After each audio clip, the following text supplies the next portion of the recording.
1918 সালের পর থেকে আমাদের রাজনীতিতে সোশ্যাল মিডিয়ার একটা প্রভাব লক্ষ্য করা যায় এবং যেটার ব্যাপক খারাপ দিক সেটা নিয়ে কিছু কথা বলতে চাই। এবং এই প্রভাবের কারণে বিগত সরকার ক্ষমতাচ্যুত হয়েছেন, বর্তমান কিছু রাজনীতিবিদ প্রভাবিত হচ্ছেন।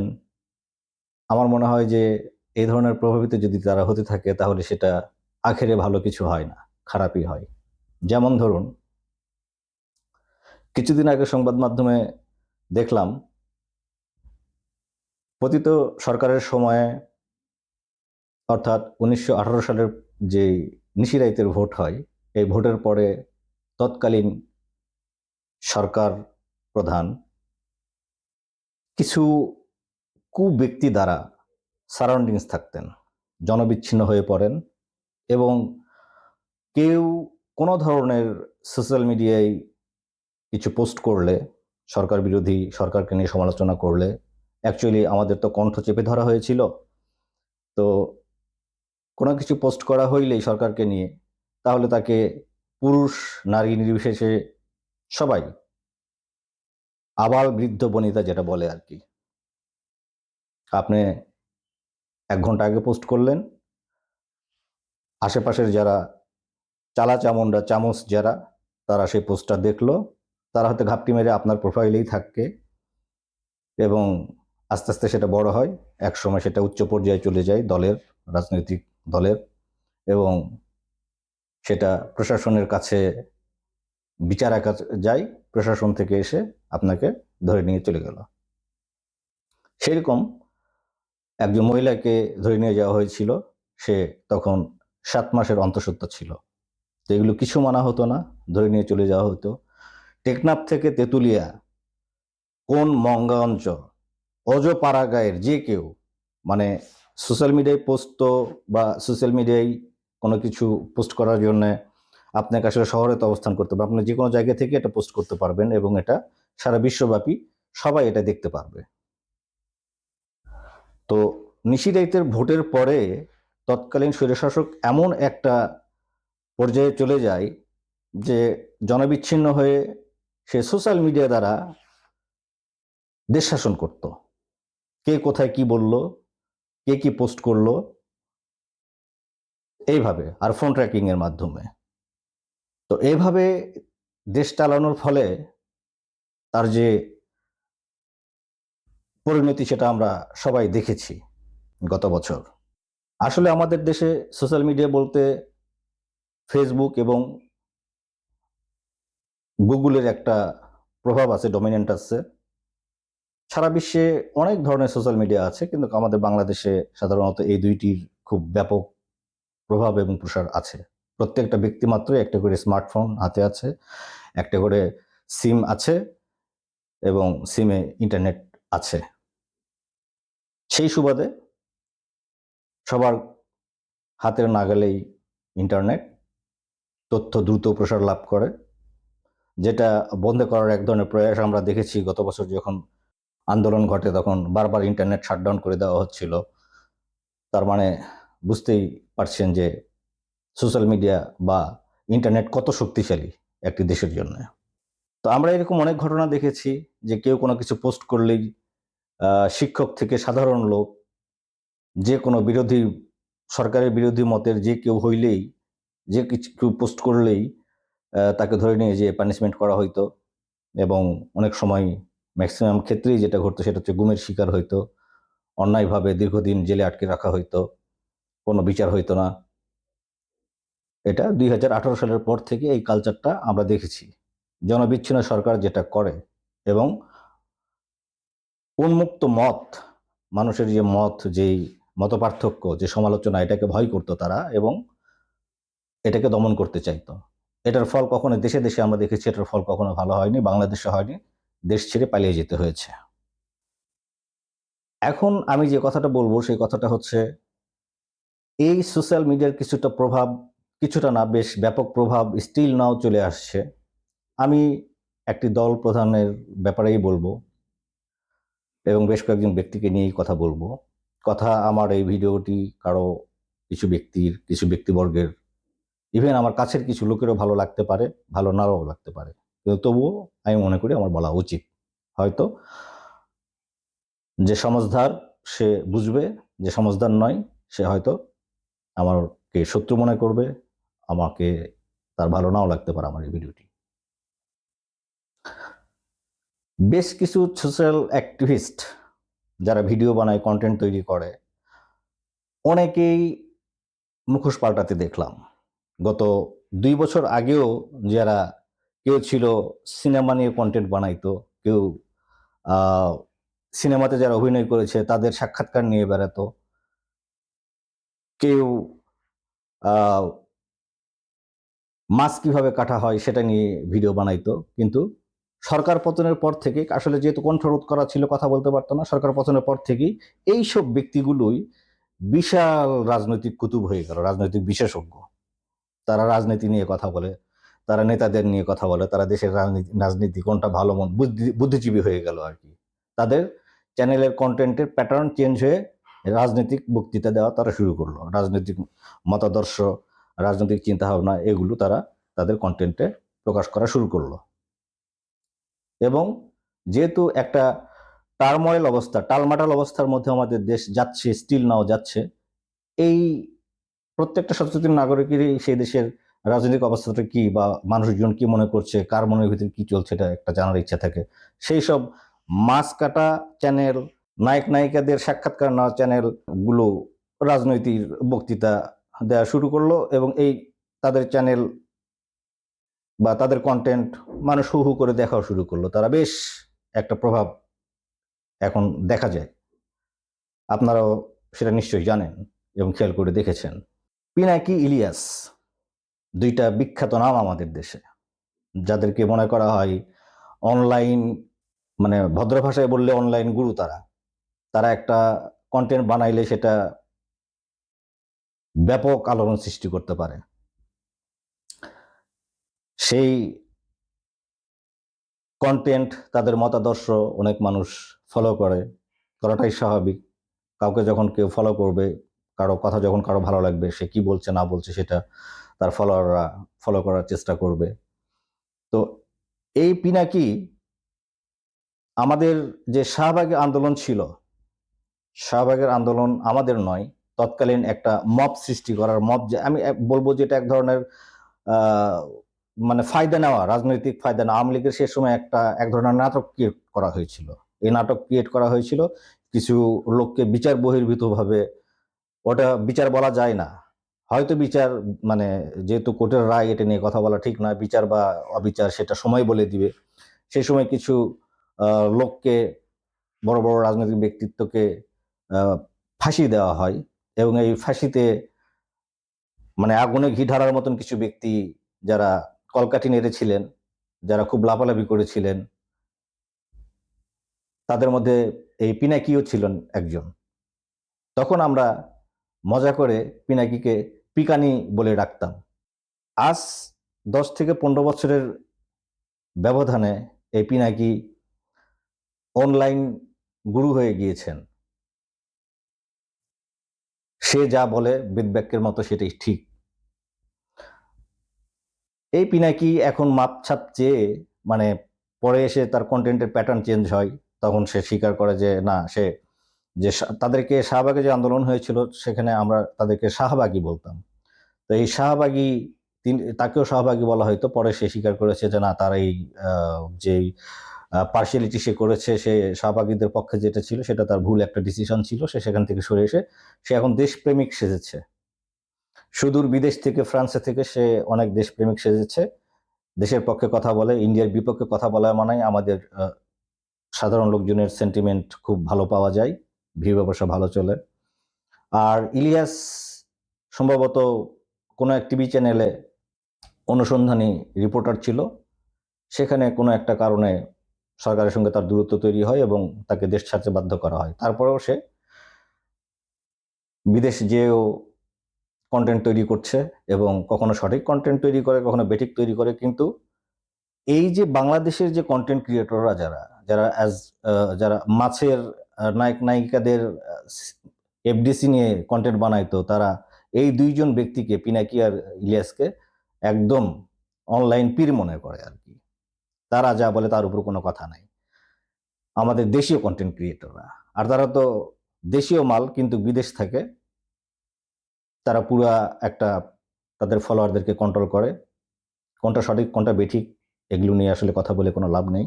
তো আমি যেটা বলতে চাচ্ছি যে পিনাকি যদি শাহবাগী মনোভাব থেকে সরে এসে সে দেশপ্রেমিক সাজতে পারে, ইলিয়াস যদি ৩২ নম্বর ভেঙে ফেলতে পারে, তার এত ক্ষমতা যদি থাকে, আসলে তার ক্ষমতা আছে। তাছাড়াও বিগত সরকারের যে স্বৈরাচারী মনোভাব, তার জন্য সেই দলটির প্রতি, সেই দলের প্রতিষ্ঠাতা, সেই দলের এ টু জেড সবার প্রতি মানুষের একটা বীতিশ্রাদ্ধ উঠে গিয়েছিল, একটা ঘৃণা যেটাকে বলে।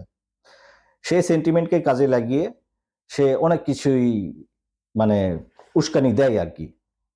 তো উস্কানি দিলেই তো হলো না, সেটা মানা হচ্ছে কিনা এটা হচ্ছে বড় কথা। সে উস্কানি দিলে সেটা আমরা মানিও। এখন কথা হলো, আমার এই কথাটা বলার, পিনাকির কথা বলাটার কারণটা হলো, যদি পিনাকি তার ভুল স্বীকার করে সে সুফি সাজতে পারে, সেটা আমরা মেনেও নিতে পারি, তাহলে আজ থেকে ২০ বছর আগে, ২৫ বছর আগে জনাব তারেক সাহেবের ভুল ভ্রান্তি কেন আমরা মেনে নিতে পারবো না?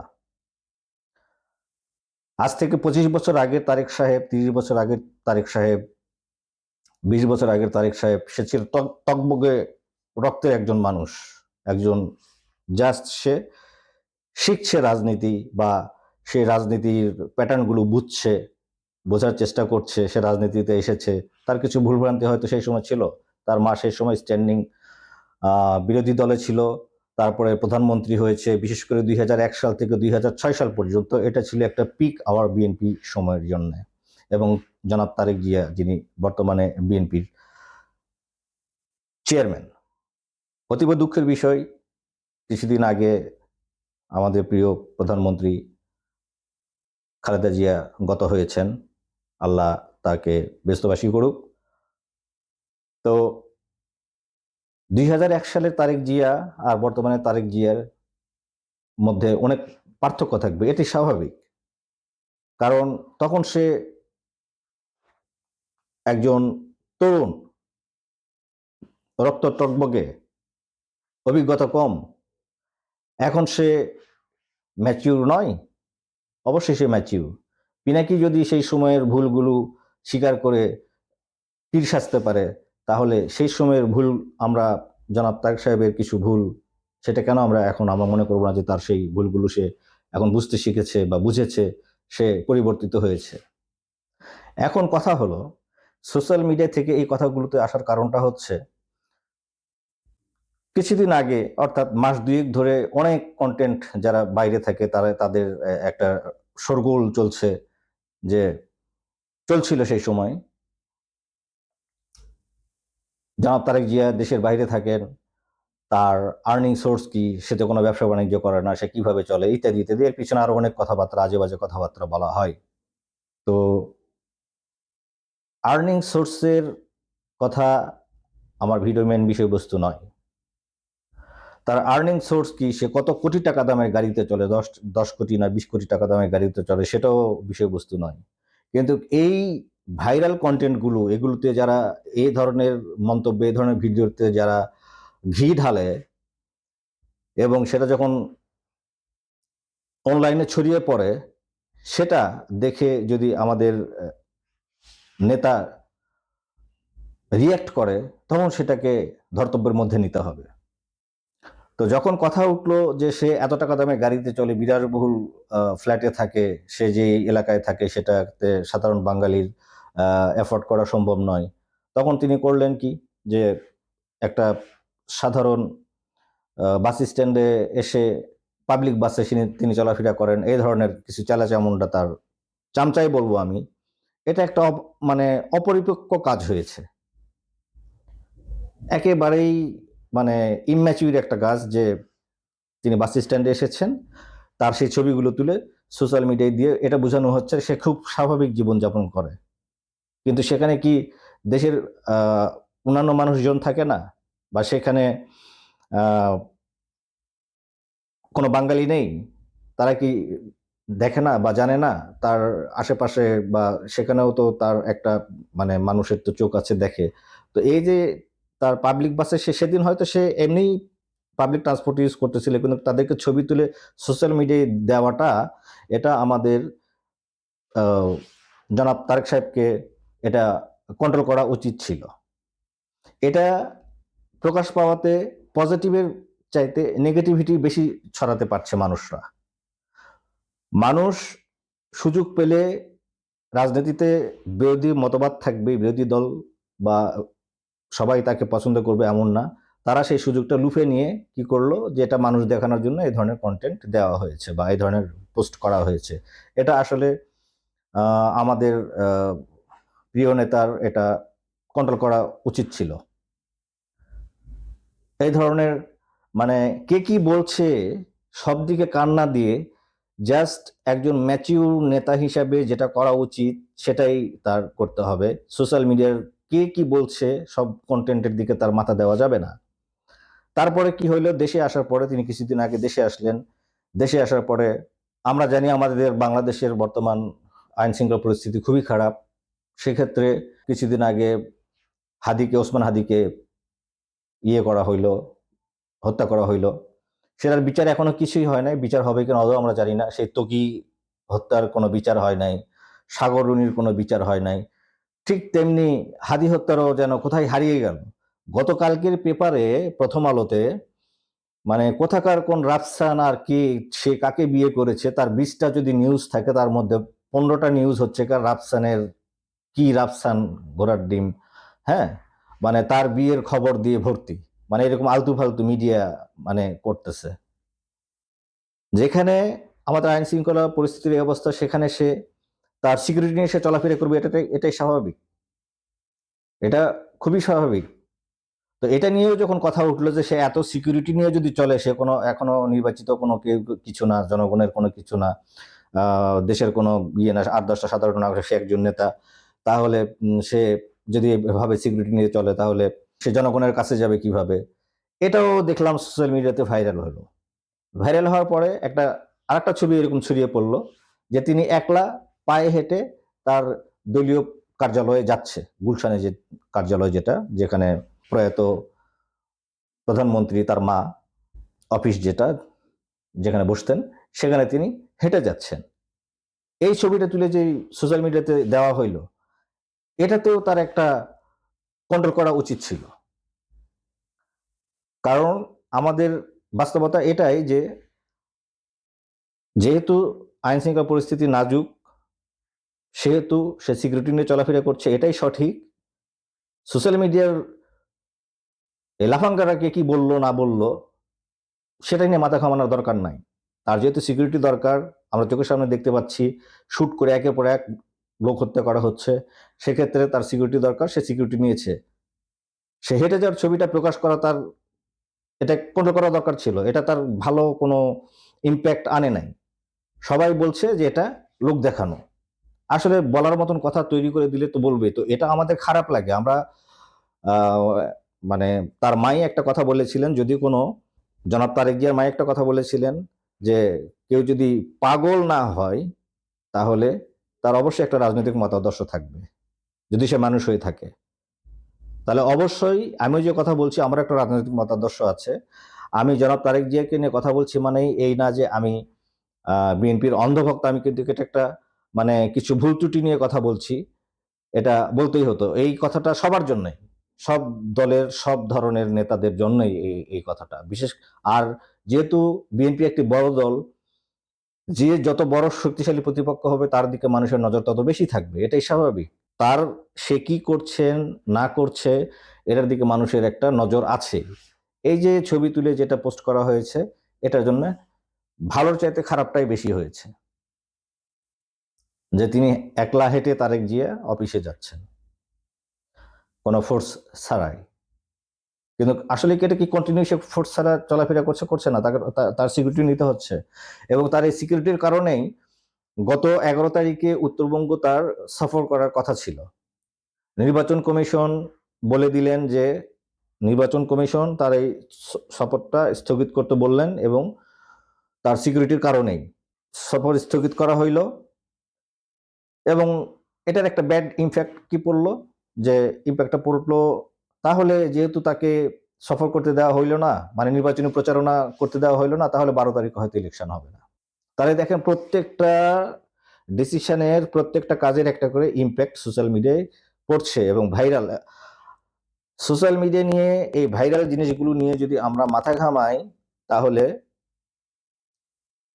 রাস্তায় ঘেউ ঘেউ করে প্রত্যেকটা কুকুরকে যদি আপনি পাথর নিক্ষেপ করতে যান, তাহলে আপনার গন্তব্য পৌঁছাতে পারবেন না। তা আমার এই কন্টেন্টটার, এই ভিডিওটার মেল বিষয়বস্তু হইল, আমি শুধু তারেক সাহেবকে নিয়েই বললাম এই ধরনের, যে সোশ্যাল মিডিয়া নিয়ে কে কি বললো না বলে টেনে মাথা না ঘামায়, সে তার মতন করে তার লক্ষ্যে এগিয়ে যাক। তার যেটা ম্যাচিউরিটি, তার যেটা ডিসিশন নেওয়া, সেই ডিসিশন সে নিবে। এবং সোশ্যাল মিডিয়ায় কারো কোনো কথায় অনেক লোক আছে ঘেউ ঘেউ করে, তাকে নিয়ে ঘেউ ঘেউ করে, তার দল নিয়ে ঘেউ ঘেউ করে, করবেই, এটা স্বাভাবিক, যেহেতু বড় দল করবেই। তো তাদের ঘেউ ঘেউ শুনে তার রিয়েক্ট করার কোনো প্রয়োজন নেই। সে তার মতন করে, সে যথেষ্ট ম্যাচিউর হয়েছে। তার কিছু ভুলভ্রান্তি, মানুষ মাত্র ভুলভ্রান্তি থাকে, রাজনীতিতে শেখার শেষ নেই। সে যথেষ্ট শিখেছে এবং আমার ধারণা সে এখন পরিপূর্ণ একজন নেতা। এবং আমাদের দেশের জন্য, আমাদের দেশের ভালোর জন্যে তাকে আমাদের সাপোর্ট দেওয়া দরকার। সমালোচনার চাইতে কোনটা করলে ভালো হয় সেটাই বলা উচিত, করা উচিত। শুধু তার জন্যে নয়, যে কোনো দল। আসলে আমরা এককভাবে বলতে পারি না যে আমি সরকার গঠন করব, আগামীতে অমুকেই ক্ষমতায় আসবে। কে ক্ষমতায় আসবে না আসবে একটা ফেয়ার ইলেকশন হলেই আমরা সেটা বুঝতে পারবো। যদি তারা সরকারে আসার মতো হয়, তাহলে জনগণ ভোট দিয়ে তাকে সরকারে নিয়ে আসবে, সেই দলকে সরকারে নিয়ে আসবে। অথবা খণ্ড খণ্ড আকারে কোয়ালিশন সরকার যেটা হতে পারে, সেটাও হতে পারে। তো কোয়ালিশন সরকার হইলেও তারা প্রত্যেকে আমাদের দেশকে ভালোবাসবে, আমাদের দেশের জন্য ভালো করবে। এবং সোশ্যাল মিডিয়ার এই জিনিসগুলো, এবং অনেক অবান্তর কথা বলা হয়। একটা বিদ্যুতের ব্যাপারে একটা ইয়ে আছে, তার যে কিনে একটা কথা প্রচলিত আছে, সেটাও তার ভুল হতে পারে। সে চেষ্টা করেছে। সেই সময়ের বাস্তবতার এখনকার বাস্তবতা আলাদা। এখন আমরা যেভাবে বিদ্যুৎ পাচ্ছি, সে সময় সেভাবে বিদ্যুৎ সাপ্লাই ছিল না। কারেন্ট সাপ্লাই করার জন্য যে প্রিপারেশন নেওয়া দরকার, সে প্রিপারেশন নিয়েছে, কিন্তু সেটা হয়তো সে ফুলফিল করে যেতে পারেনি, সরকারের মেয়াদ শেষ হয়ে গিয়েছে। এটা নিয়েও কথা হয়, অনেক সমালোচনা হয়, যেটা নিয়ে আমাদের কথা বলার আসলে কিছু নেই। এবং আমাদের দেশ আসলেই বর্তমানে একটা খুব বাজে সিচুয়েশনে আছে। একটা ফেয়ার ইলেকশন দরকার এবং জনগণের ভোটে, সরাসরি ভোটে নির্বাচিত একজন সরকার দরকার, যে আমাদের গাইড করবে, আমাদের দেশটাকে সুন্দর এবং সঠিক পথে পরিচালিত করবে। সেটা যিনিই হোক, যেই হোক, যে দলই হোক। আজকে এ পর্যন্তই। ভালো থাকবেন সবাই।